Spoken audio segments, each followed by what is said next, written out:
Tulungagung adalah salah satu kabupaten di Provinsi Jawa Timur yang biasa disebut sebagai Bumi Gayatri dan terletak di bagian selatan Pulau Jawa. Tulungagung terkenal dengan keunikan ragam budaya, adat istiadat serta keelokan wisata sehingga daerah ini menjadi salah satu destinasi yang menarik wisatawan untuk mengunjunginya. Tidak hanya itu, sebagian dari mereka menyebut daerah Tulungagung ini terpencil karena letak geografinya yang berada di garis pantai pesisir selatan bahkan berdekatan langsung dengan Samudra Hindia. Salah satu wisata unik yang menyimpan sejarah adalah kawasan Rekosewu yang terletak di Desa Besole, Kecamatan Besuki, Kabupaten Tulungagung. Memiliki sebutan Gerbang Segoro Kidul atau Laut Selatan menggambarkan kawasan ini memiliki daya tarik mistis tersendiri dan sebutan itu seringkali dikaitkan dengan berbagai mitos yang mempercayai adanya Nyi Roro Kidul sebagai penguasa Laut Selatan. Tak heran jika konsep bangunan wisata ini berdekatan langsung dengan tempat pesarehan dan tempat pelarungan sesaji bagi beberapa masyarakat yang menganut kepercayaan kejawen. Di samping itu juga wisata ini dilengkapi dengan bangunan Rekosewu atau 1000 arca dengan 999 anak arca, juga satu arca utama di tengah-tengah ribuan arca dan bisa menjumpainya di gerbang masuk kawasan tersebut yang terletak di sebelah selatan agak ke bawah dari lokasi pantainya.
Rupanya wisata ini pula dilengkapi tim keamanan untuk menjaga jika terjadi kecelakaan pengunjung ketika berada di kawasan pantai selatan.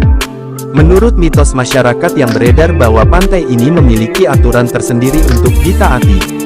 Seperti ketika pengunjung bermain di pantai ini maka dilarang memakai pakaian yang berwarna hijau karena konon akan ditarik oleh makhluk gaib pengikut Nyi Roro Kidul yang menyukai warna hijau.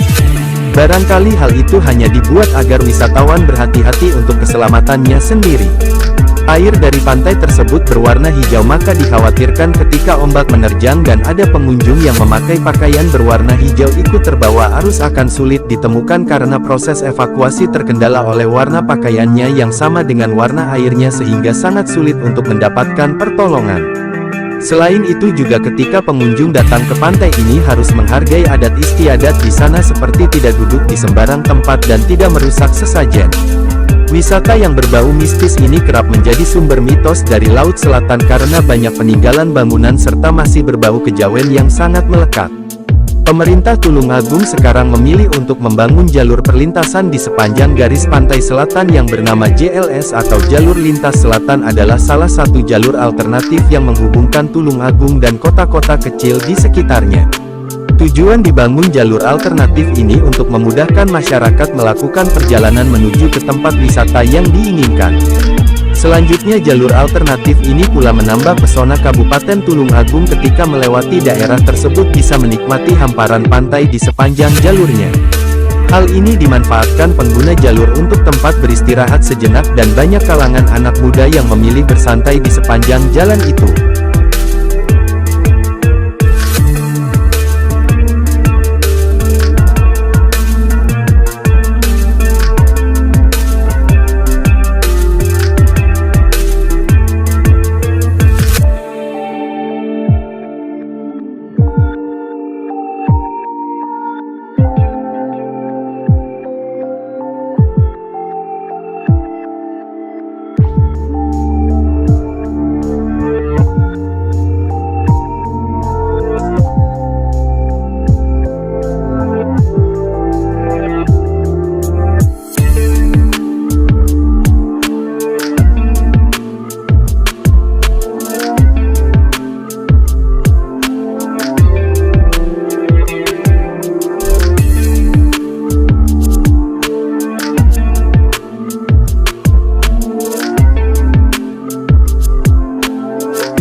Sumiran Karsodiwirjo lahir di Tulungagung tanggal 9 September tahun 1921 dan beragama Islam.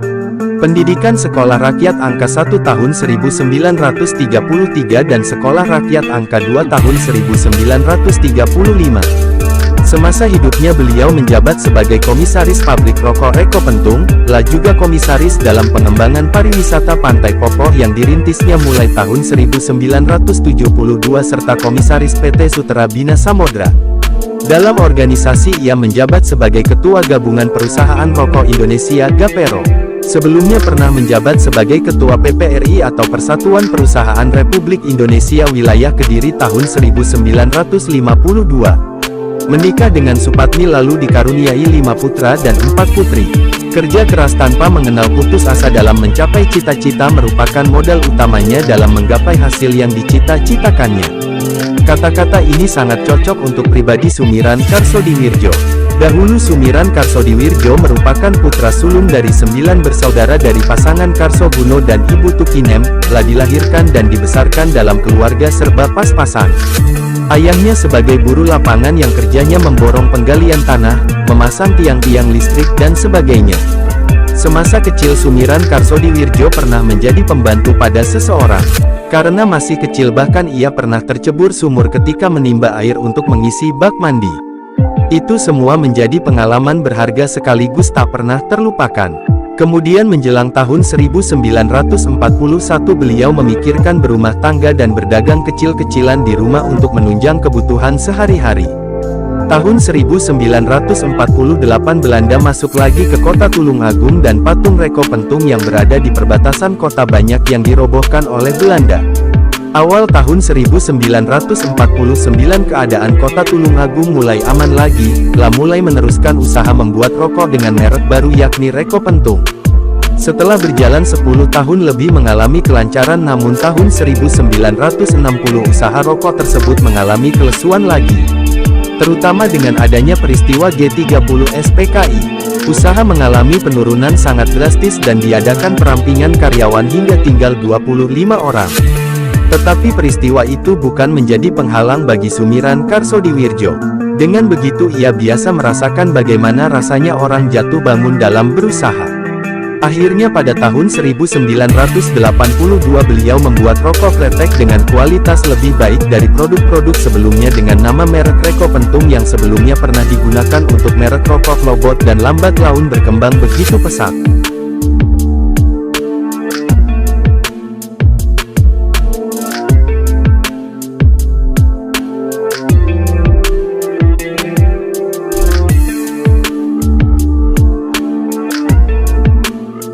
Reko Sewu telah mulai dibangun pada tahun 1990 dan baru diresmikan pada tahun 1995. Sumiran Karsodiwirjo adalah pemilik perusahaan Reko Pentung sengaja membangun Reko Sewu sebagai makam pribadi bersama istrinya. Sumiran Karsodiwirjo yang merupakan seorang muslim kejawen melestarikan adat setempat dengan mengundang ribuan paranormal untuk berpartisipasi dalam proyek ini. Kedatangan paranormal secara bertahap selama 1 bulan untuk mendoakan Reko Sewu setelah diresmikan. Filosofi di balik jumlah arca 2898 yang dapat dibagi menjadi 322 menghasilkan angka 9 seperti jumlah Wali Songo dan menunjukkan keterkaitan simbolis dengan sejarah keagamaan. Ukuran arca yang paling kecil adalah 9 cm dan yang terbesar adalah 9 meter juga memiliki signifikasi numerik yang mencerminkan jumlah Wali Songo. Semua ini menambah makna spiritual dari Reko Sewu dan hubungannya dengan kepercayaan setempat. Keyakinan akan adanya arca dengan mulut terbuka yang mengeluarkan mata air di sekitar wilayah tersebut menambah daya tariknya. Mata air ini diyakini memiliki berbagai manfaat seperti menyembuhkan berbagai penyakit dan memberikan efek awet muda. Kepercayaan seperti ini seringkali menciptakan aura magis di sekitar Reko Sewu, sehingga banyak pengunjung datang untuk mencari pengalaman spiritual dan kesembuhan. Selain itu terdapat sebuah bangunan sebagai tempat khusus persembahan untuk Nyi Roro Kidul. Dari tempat tersebut orang-orang juga percaya bahwa dapat berinteraksi dengan penguasa Laut Selatan dengan memakai pakaian hijau dan kuning. Lokasi Reko Sewu pernah menjadi primadona wisata masyarakat, namun harus terbengkalai usai Sumiran Karsodiwirjo meninggal dunia. Hal ini sering terjadi di banyak tempat di mana pemilik atau pemimpinnya yang kuat meninggalkan warisan yang sulit untuk dijaga. Semoga suatu hari nanti tempat ini bisa pulih dan menjadi destinasi wisata yang ramai lagi.